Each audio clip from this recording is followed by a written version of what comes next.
Hello and welcome back to my channel IQD to USD, the liquidity crisis in Iraq. Why citizens are hoarding cash. Iraq, a nation with a long and complex history, faces a financial challenge that is often overlooked. A significant portion of its citizens prefer to keep their money at home rather than deposit it in banks. Studies indicate that over 70% of Iraq's money supply is held outside the formal banking system, raising concerns about liquidity and economic growth.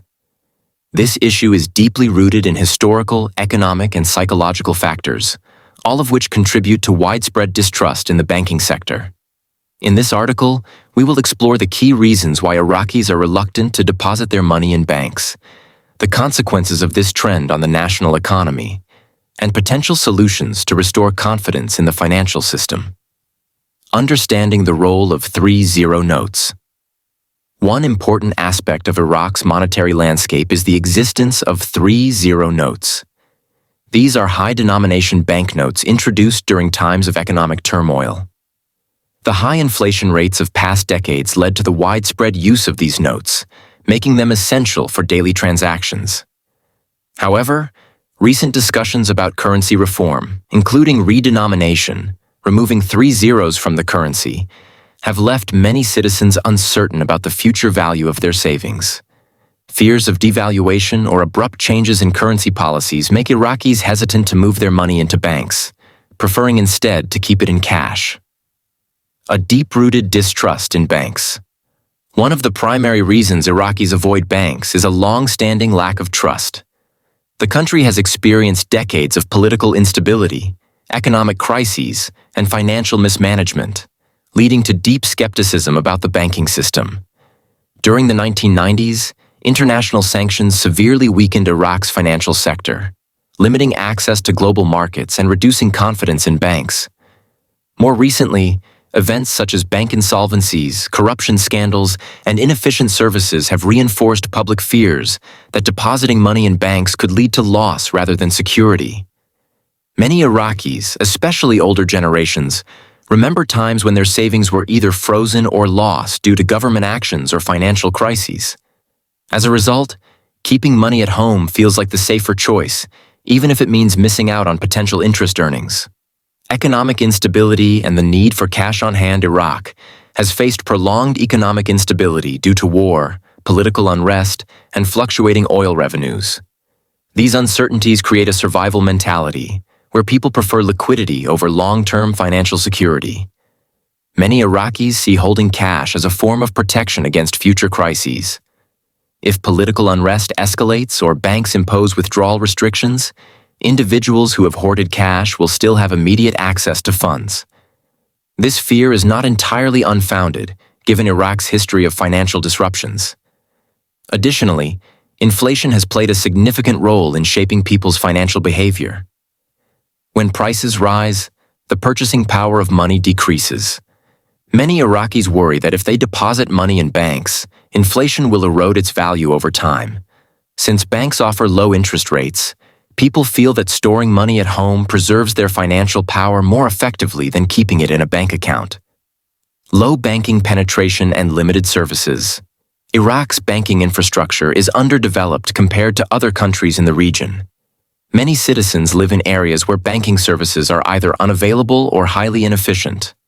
Long wait times, bureaucratic processes, and outdated technology make banking inconvenient, discouraging people from using formal financial institutions. For businesses, accessing loans and credit is also difficult due to strict lending policies and high collateral requirements. This lack of accessibility further pushes individuals and small businesses toward cash-based transactions. Moreover, a significant portion of Iraq's workforce operates in the informal sector, where cash transactions dominate. Street vendors, small shop owners, and independent contractors often prefer cash payments because they avoid taxation and bureaucratic complications associated with formal banking. Cultural and psychological factors. Beyond economic and political reasons, cultural attitudes toward money play a crucial role in Iraqis' reluctance to deposit their funds in banks.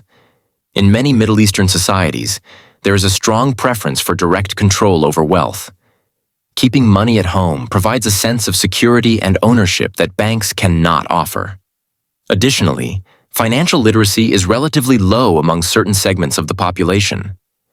Many Iraqis lack awareness of the benefits of savings accounts, investment opportunities, and modern banking services. Without a strong banking framework, Iraq struggles to attract the foreign capital necessary for economic progress. The cash-based economy also contributes to inefficiencies in tax collection. When financial transactions occur outside the banking system, it becomes harder for the government to track income and collect taxes. This results in lost revenue that could otherwise be used for public services, infrastructure, and social programs. Efforts to rebuild trust in the banking system. To address this issue, both the government and financial institutions need to implement policies that encourage people to deposit their money in banks. Here are some key steps that could help. 1. Strengthening banking security and transparency. One of the most effective ways to rebuild trust is by improving the security and transparency of the banking system. The government must enforce strict regulations to prevent corruption, mismanagement, and fraud. Clear policies should be in place to protect depositors' funds, ensuring that banks operate with accountability and efficiency. Second offering, incentives for depositors. Banks could introduce better financial incentives, such as higher interest rates on savings accounts, to encourage deposits. Additionally, rewards programs, fee reductions, and other benefits could make banking more attractive to the general population. 3. Expanding access to banking services. Improving the reach of banking services, especially in rural areas, is crucial. Mobile banking and digital payment solutions can provide more accessible and convenient financial options. By integrating technology into the banking sector, Iraq can modernize its financial system and reduce reliance on cash transactions. 4. Enhancing financial education. Educational programs on financial literacy can help citizens understand the advantages of banking and investments.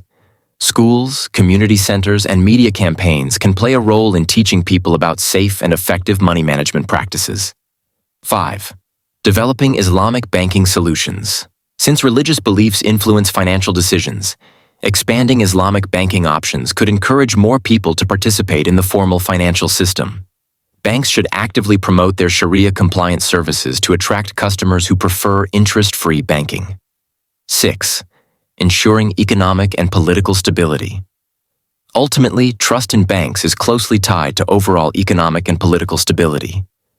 The government must focus on policies that promote long-term stability, reduce inflation, and create a predictable financial environment. When people feel confident in the country's future, they are more likely to engage with banks and financial institutions. The role of international partnerships. Recent efforts to strengthen financial ties between Iraq and other nations, particularly the United States, present an opportunity for economic progress. Meetings between the Central Bank of Iraq and the U.S. delegation have focused on improving Iraq's banking infrastructure and introducing advanced financial technologies. Such collaborations could help Iraq implement global best practices in banking security, digital payments, and financial regulation. If successfully executed, these partnerships could accelerate Iraq's transition toward a more stable and modern financial system. Conclusion. The trend of cash hoarding in Iraq is a complex issue rooted in history, economics, and culture. While distrust in banks, economic instability, and limited financial services have driven people away from the formal banking system, there are clear steps that can be taken to rebuild confidence and improve financial inclusion. By strengthening banking regulations, expanding services, promoting financial literacy, and ensuring political stability, Iraq can move toward a more robust financial system. A strong banking sector will not only benefit individuals, but also contribute to national economic growth, investment, and prosperity. For Iraq's economy to thrive, it is essential to bridge the gap between citizens and financial institutions. The journey toward restoring trust may take time, but with the right policies and reforms, a more stable and prosperous financial future is within reach.